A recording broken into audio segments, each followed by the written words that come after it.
In this video, we're going to learn how to play one of the recent popular build in Set 9, featuring Zed with Slayers. Get ready to dominate the game with this winning comp. We'll guide you through the step-by-step process of building this comp and address potential setbacks, such as failing to get a Slayer emblem or when failing to max out Zed. We'll also discuss additional variations that we can play. And currently, I am in Diamond rank. Most of the time it assures me a top 4 finish here, so it would be very much helpful in climbing the ranks. Let's see what statistics suggest about this build. At Master League, the average place when playing this build is surprisingly 2.25, and also we have a whopping 42% win rate. So, without further ado, let's jump right into the gameplay. Before we begin, Legend has to be decided. Legends must be chosen before matchmaking, offering unique augments that we can plan around. In this build, we can select Earth as our legend, who provides us with augments like Ancient Archives, Big Grab Bag, and Final Grab Bag. So basically we need a Slayer emblem to play with 6 Slayers, and also we require more gold and items as we play the game. So the Legend Earth is a perfect choice for this build. While playing in the Placidium Library or Bandle Cafeteria portal, we can also consider other available augment options, as we can either get a spatula to combine with sparring gloves and form the Slayer emblem, or else we can get a consumable which gives our desired emblem from those portals. There are also other preferable portals which we can opt in during the starting round. They are Godwillow's Grove, the Dreaming Pool, Jace's Workshop, and the University. They are focused on getting either prismatic augments or providing us with units that fit our build. During the early game, our main focus is to collect Slayer units. Mainly we have to try to max out Zed, who is our main carry. In the beginning, it's advisable to play with a basic build like Ionia, Shurima, or Noxus. Since it consists of a few low-cost units, we have a higher chance of obtaining them early on, allowing us to maintain a winning streak and establish a strong economy. Our final build outline would be 6 Slayers, 1 Darkin, 2 Juggernauts, 3 Ionia, 3 Noxus, and 2 Rogue. We can be flexible with this build even if we don't manage to get the emblem. We can play with 5 Slayers or even with 4, having other synergies like Rogue and Noxus activated. The most fascinating thing is we can still be in level 7 and achieve this complete build. Only setback that we have here is not getting the Aatrox early on. The Slayer trait consists of 5 champions such as Kayle,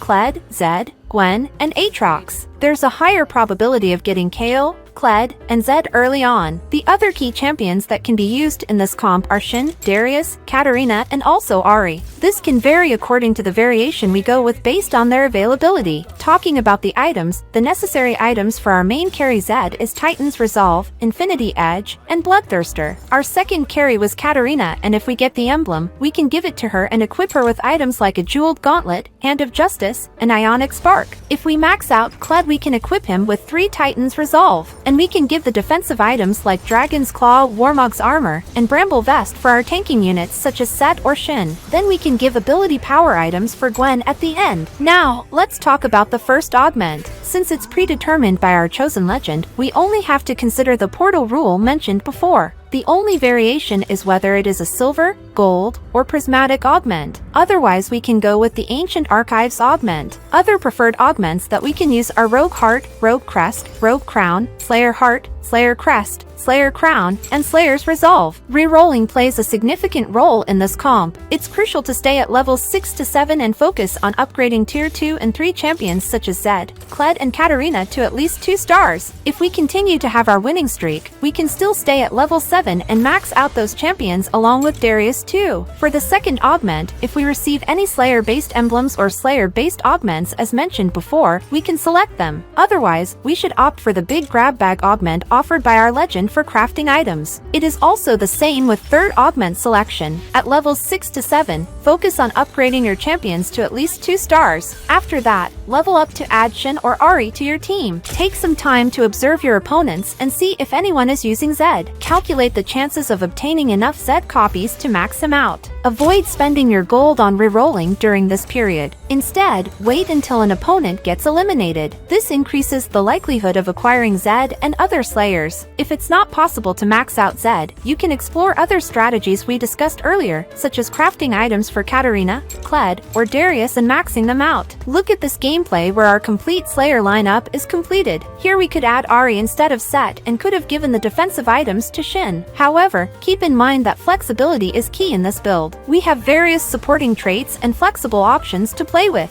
So, try to be adaptable when things don't go according to plan. Economy management is very important in this game, so always try to keep your stack with at least 50 golds. It would be helpful at the end stages where you can reroll to have lesser competition in getting desired units. That's all we got to discuss in this build. Do try it out and let us know in the comments below. Thank you for watching this video. Stay tuned for more captivating content on our channel, Item Swap, and don't forget to subscribe.